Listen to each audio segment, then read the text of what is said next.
Good evening.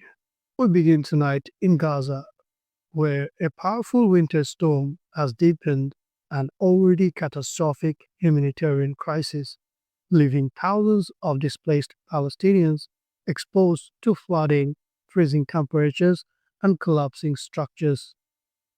Heavy rain and strong winds have swept across the territory, flooding tent camps and causing partially destroyed buildings to collapse. Many of those affected are families who were already forced from their homes by months of conflict and are now living in makeshift shelters with little protection from the elements. Emergency workers say tents have been washed away, leaving children and elderly people standing in cold water overnight. In several areas, rainwater has pooled among rubbles, increasing the risk of disease and injury. Hospitals are already overwhelmed and short on supplies have also been affected, with floodwater entering parts of medical facilities. Local authorities and medical sources report that several people, including children, have died in storm related incidents, either from collapsing structures or exposure to extreme cold. Rescue efforts remain difficult due to damaged roads, fuel, fuel shortages, and the lack of heavy equipment.